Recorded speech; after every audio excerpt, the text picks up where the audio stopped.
Армысыздар, ардақты ағайын. Есімім менің Назира Сұлтан Мұратқызы. Менің YouTube каналыма қош келдіңіздер. Егер менің оқуымдағы құлшылыққа қатысты мақалалар, абайдың қара сөздері, поэзиялар сіздердің көңілдеріңізден шығып жатса, міндетті түрде каналға жазылып, лайк басуды ұмытпаңыздар. Біз бүгін Муфтият KZ сайтынан қасиетті Құранға құрмет көрсету деген мақаланы оқитын боламыз. Бізбен бірге болыңыздар. Алла тағалаға сансыз мадақ, ардақты пайғамбарымыз Мұхаммед Мұстафаға, оның отбасы мен барлық сахабаларына салауаттар мен сәлемдер болсын. Құран кәрім Алла тағала тарапынан түсірілген, үкімі қияметке дейін жалғасатын адамзат баласы үшін тура жол нұсқаушы ретінде берілген ұлы сый. Алла тағала бұл жайында: біз саған әр нәрсені баяндайтын және мұсылмандар үшін тура жол, мейірім және сүйінші ретінде Құранды түсірдік деп айтқан. Нахл сүресі 89 аят. Бұхар жырау бабамыз: Тәңірім сөзі Фурхандай, кәлам Алла Құрандай, Тәңірім салса аузыңа жан жолдасың имандайды деп, қасиетті Құранның Алланың ақиқат сөзі екендігін, ақ пен қараны, шындық пен жалғанды ажыратушы Фурхан кітап екендігін айтады. Хакім Абай: Алланың өзі де рас, сөзі де рас. Рас сөз еш уақытта жалған болмас деп, Алла тағаланың өзі және сөзі рас, ақиқат екендігін айта келіп, тағы бір өлең шумағында: распен таласпа мүмін болсаң, ойла айттым адамдық атын жойма дейді.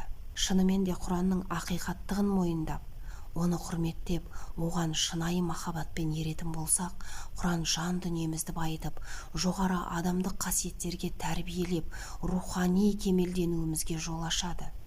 Алла тағала Құран кітабын рух деп атап былай деген: Мұхаммед, саған осылайша әмірімізден бір рух Құранды уахи еттік. Шура сүресі 52 аят. Себебі рухтың денеге өмір сыйлайтындығы сияқты, Құран кітабы да адам жүрегіне өмір сыйлап, оны екі дүние бақытына жетелейді. Құранда адам баласының ақылы мен рухына, тіпті барлық сезімдеріне қажет нәрселер түгел қамтылған. Құранда жеке тұлға, қоғамдық, рухани һәм ақыреттік, ғұмырға тиісті қажеттіліктің тұтасы болғандықтан, ол дертке шипа, жанға дауа кітап. Құран негіздері пенденің толық адам шыңына қарай қанат бітіріп, һәм нәпсінің тізгінін тартып, рухтың асқақ сезімдерін қанаттандыруда ерекше дара.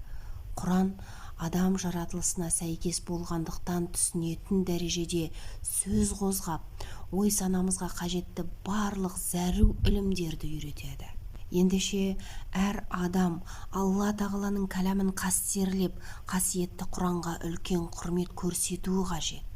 Мұсылманның қасиетті Құранға деген құрметі мынандай істер арқылы көрініс табады. Бірінші, қасиетті Құранды ықыласпен оқу. Қасиетті Құранды оқу пендені жаратушысына жақындататын ұлы құлшылық. Алла тағала қасиетті Құран кәрімде сондай-ақ Құранды өте анықтап оқы деп бұйырады. Мүззамил сүресі 4 аят. Ардақты пайғамбарымыз: оған Алланың салауаты мен сәлемі болсын, Құран оқыңдар, өйткені ол қиямет күні өзін оқығандар үшін шапағатшы ретінде келеді деп, біздерге қасиетті Құранды жиі оқуымызды өсиет еткен. Муслим. Тағы бір хадисінде: қиямет күні Құран иесіне оқы да көтеріл, өміріңде қалай оқыған болсаң, солайша әр сөзді анық айтып оқы, расында сенің орның соңғы оқылған аятыңа сәйкес болады деп айтылатын болады, деген имам Әбу Дауд Тирмизи.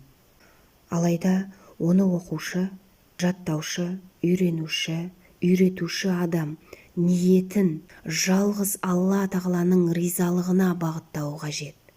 Имам Науауи, Алла оны рахмын алсын, Құран оқушыдан ең бірінші талап ететін нәрсе ықылас. Яғни ол арқылы тек Алла тағаланың ғана ризалығын қалап, одан басқа ешқандай мақсатты көздемеу қажет деген. Бұдан түсінгеніміздей, Құран оқушы адамның назарын өзіне аудару, оларды даусының әдемілігімен тамсандыру, кісілердің мақтауын күту, адамдардың арасында дәрежесінің көтерілуін қалау сынды істерді көздемеу керек. Мұндай ниетте болған адамдарға ардақты пайғамбарымыз, оған Алланың салауаты мен сәлемі болсын, былай деп ескерткен: расында ең бірінші болып ақыретте сұралатын адам, ол Алла жолындағы шайқаста өлген адам болады. Оны алып келеді де, Алла оған өзінің рақымшылығын есіне салады. Ал ол болса бәрін мойындайды. Сосын Алла одан: сен соған ризашылық ретінде не істедің деп сұрайды. Ол: мен өлгенше сенің жолыңда соғыстым дейді. Алла: сен өтірік айтасың, өйткені сен туралы адамдар батыр деп айтсын деп соғыстың, және олар солай айтты дейді. Сосын ол адам жайлы оған сәйкес әмірлер беріліп, оның жүзін төмен қаратып тозаққа тастайды.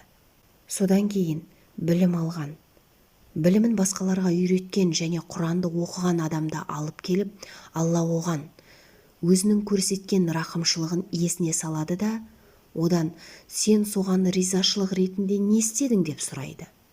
Ол: мен білім үйреніп, оны басқаларға үйреттім және сен үшін Құранды оқыдым дейді.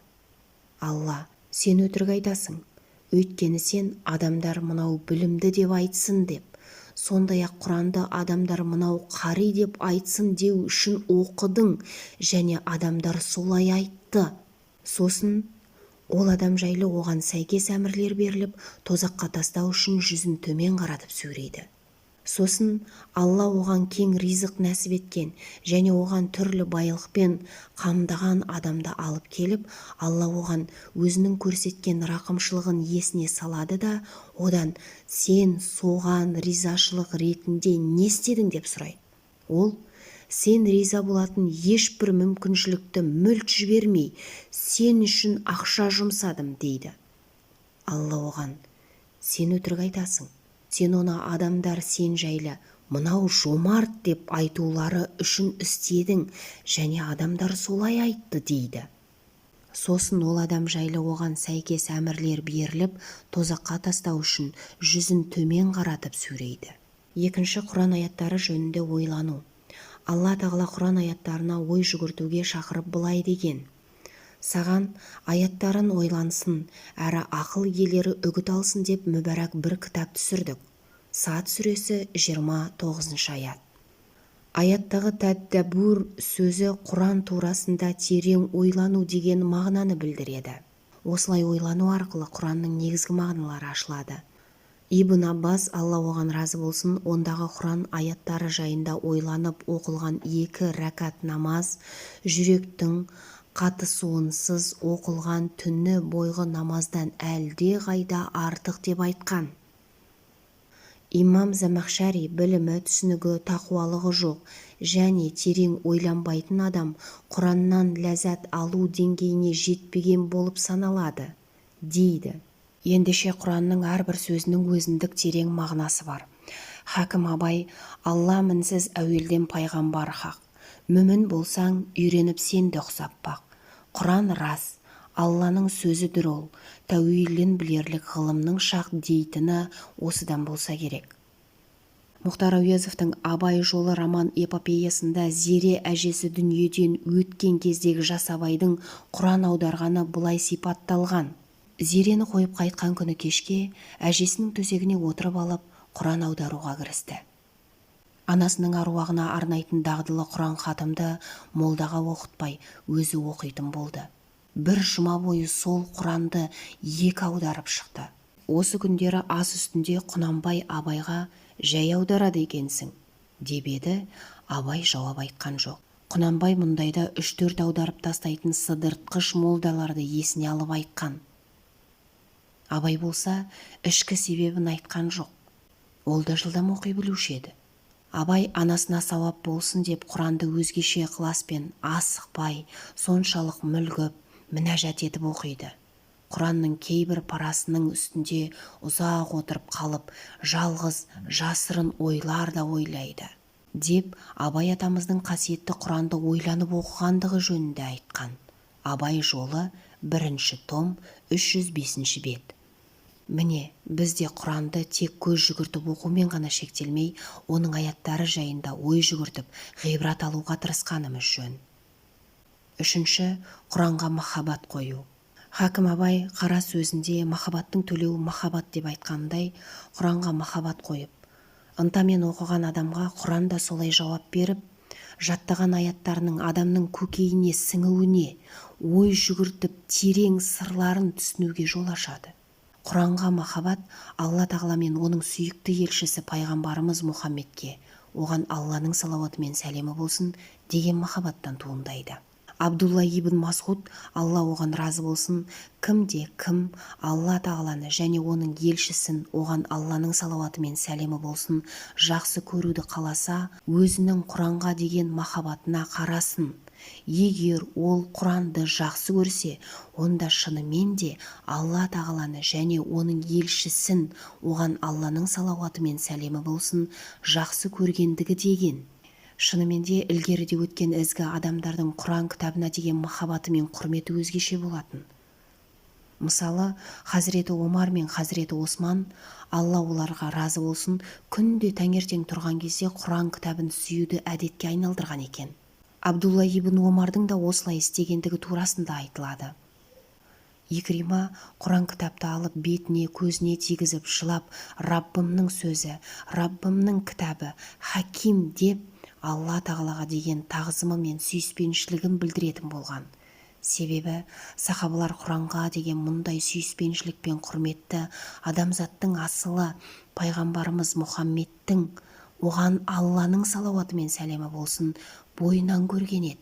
Төртінші, Құран аяттарын оқып естігенде жүректің ләззатқа бөленуі. Ғашық адамымен сөйлескен жан оның әрбір сөзінен ләззат алып, онымен өткізген уақытының қалайша өтіп кеткендігін сезбей қалады. Сол секілді Құранға ғашық адам оны оқыған кезде жүрегі ерекше күйге түсіп, одан рухани ләззат алады. Даналардан қалған мынандай қанатты сөз бар. Құран оқыған алғашқы кезінде одан ешқандай әсер алмайтын едім. Кейін оқи беріп, бейне бір пайғамбарымыз, оған Алланың салауаты мен сәлемі болсын, сахабаларына Құран оқып жатқандай күйді сезініп, әсер алатын болдым. Құранды үздіксіз оқу арқылы Жибрейіл періште пайғамбарымызға, оған Алланың салауаты мен сәлемі болсын, Құран түсіріп, аяттарын үйретіп жатқанын сезінетіндей әсерде болдым. Одан кейінгі оқығандарымда бейне бір жаратушымен тілдесіп отырғандай күйге түстім. Осы кезде Құранның шынайы ләззатын сезініп, оны оқымайынша сабыр сақтап тұра алмайтын болдым. Хазіреті Осман, Алла оған разы болсын, осы себепті жүректерің тазарған болса, жаратушыларыңның сөзі Құранға тоймайтын едіңдер деп айтқан. Ендеше Құранды оқығанда, тыңдаған кезіміздегі жүрегіміздің қандай күйде болатындығына мән беру аса маңызды. Жүрегі жаратушы мен оның елшісіне, оған Алланың салауаты мен сәлемі болсын, деген махаббатқа толы адам Алла тағаланың кәләмі оқылып жатқанда бей-жай күйде болмауы тиіс. Ардақты пайғамбарымыз, оған Алланың салауаты мен сәлемі болсын, Құранды естуді ерекше жақсы көріп, өзгенің оқығанын естігенде көзін жас кернеп, ерекше әсерленетін болған. Ибн Масғудтан, Алла оған разы болсын, жеткен бір хадисте, бірде пайғамбарымыз, оған Алланың салауаты мен сәлемі болсын, маған Құран оқышы деді. Мен, уа Алланың елшісі, Құран сізге түсірілген болса, мен оны сізге қалайша оқимын дедім. Сонда ол, расында мен оны басқа біреуден естігім келеді, деді. Сосын мен оған Ниса сүресін оқи бастадым. Әр үмметке бір айғақ келтіріп, сені де оларға куә етіп келтірсек қандай болар еді, деген 41-ші аятқа жеткен кезімде болды. Жарайды деді.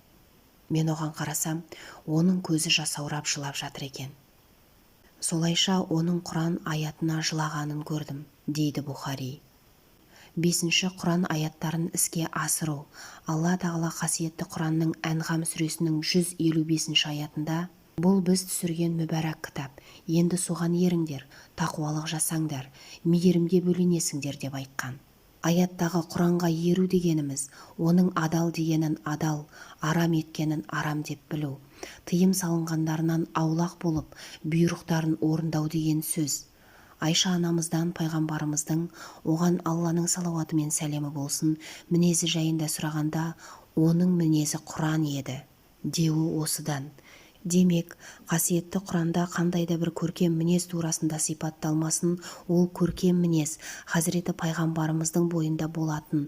Сол үшін пайғамбарымызды адамдар арасында жүрегі тірі Құран еді деп сипаттайтын болған. Пайғамбарымыздан, оған Алланың салауаты мен сәлемі болсын, кейінгі келген сахабалар, табағиндер, одан кейінгі ғұлама ғалымдарымыздың барлығы Құран аяттарын іске асыруды Құранға деген әдептің негізгісі деп білген.